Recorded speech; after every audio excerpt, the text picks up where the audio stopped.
প্রত্যেকটা ক্ষেত্রে জামাতের অবস্থানটাকে আমরা দেখলাম যে তারা ইসলাম বান্ধব অথবা ইসলামাইজেশনের যে প্রজেক্ট সেটা থেকে সবসময় তারা নিজেদেরকে একটু দূরে রেখেছে। মেইন স্ট্রিম আলেমদের যে অবস্থান বাংলাদেশে, সেটার থেকে জামাতের একটা দূরত্ব আমরা মুক্তিযুদ্ধের সময়ও দেখেছি।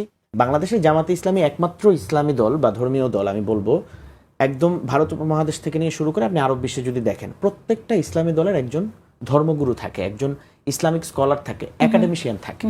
বাংলাদেশ জামাতে ইসলামী এমন একটা ইসলামী দল যাদের আসলে কোনো, এখন পর্যন্ত আমি জানি না, হয়তো তারা অতীতের মাওলানা মওদুদী সাহেবের চিন্তাগুলোকে ধারণ করে বলে তারা বলেন, কিন্তু বর্তমান সময়ে ইসলাম প্রশ্নগুলোকে কিভাবে ডিল করা হবে, কিভাবে এখানে সমাধানে যাওয়া হবে, সেটা ওনারা এখন পর্যন্ত সিদ্ধান্ত নিতে পারেন না। এবং বাইরের বিভিন্ন দেশে যখন ইসলামী দলগুলোর সাথে তাদের বৈঠক হয়, যখন এই প্রশ্নটা তারা করেন, এবং আমি খুব বিশ্বস্ত সূত্রেই জানি তুরস্কে এবং মিশরে মুসলিম ব্রাদারহুডের বিভিন্ন মিটিংয়ে তাদেরকে এই প্রশ্ন যখন করা হয়েছে যে আপনাদের ধর্মগুরুকে, আপনাদের ইসলামী স্কলারকে, তারা কিন্তু এটা সদুত্তর, বাংলাদেশে বর্তমানে কেউ আছে এই ধরনের কোনো সদুত্তর তারা দিতে পারে নাই। তো সেই কারণে সংকটটা তৈরি হচ্ছে বলে আমি মনে করি।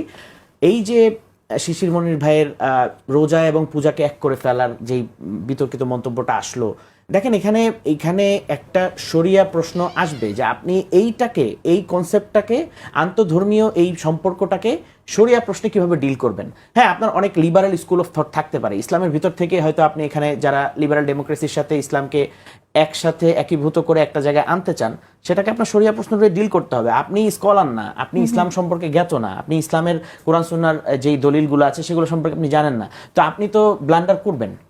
এই যে সর্বশেষ আপনি যে মন্তব্যটা নিয়ে আসলেন সিনিয়র নায়েবে আমিরের, যে যারা আল্লাহর আইন মানে না তারা কাফের, ফাসেক, জালেম, আয়াতটা কোরআনে আছে, ওয়ামাল্লাম ইয়াহকুম বিমা আনজালাল্লাহু ফাউলাইকা হুমুল কাফিরুন ফাসিকুন জালিমুন, তিনটাই আছে। উনি কোরআনের কথাই বলেছেন, ঠিক আছে, কিন্তু এই যে উনি তো ইসলামিক স্কলার না, উনি আলেম না, আমি যতদূর জানি।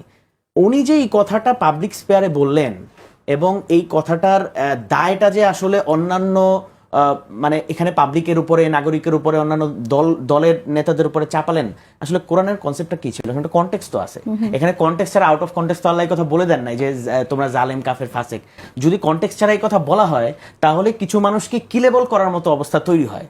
মানে আমি একজন মুসলিম, কিন্তু আমি কোনো কারণ ছাড়া ধর্ম ত্যাগ করলাম, তাহলে সে কিন্তু মুরতাদের পর্যায়ে চলে যায়। তো শরিয়া প্রশ্নে আপনি মুরতাদকে কিভাবে ডিল করবেন? আপনি তো এখন যদি শরিয়াকে মানেন, তাহলে তো তার মৃত্যুদণ্ড চাইতে হবে আপনার। তো এই প্রশ্নগুলোকে শরিয়া জায়গা থেকে যদি ডিল না করা হয়, যার যেইভাবে মন চায় মন্তব্য করতে থাকলাম, এবং আমি একজন ইসলামী দলের লিডার হিসাবে আমি আমার মন্তব্যটা করতে থাকলাম, শরিয়া প্রশ্ন ডিল হবে না। শিশির মনির ভাই একটা প্রসঙ্গ বারবার আনতে চাইলেন যে জবাবদিহিতা এবং দুর্নীতি, এটা আমাদের দেশের বড় চ্যালেঞ্জ। দেখেন, বাংলাদেশের সবগুলো রাজনৈতিক দল এই ব্যাপারে একমত যে আমরা একটা জবাবদিহিতামূলক জায়গা তৈরি করতে চাই, সরকার অ্যাকাউন্টেবল হোক এই জায়গাটা।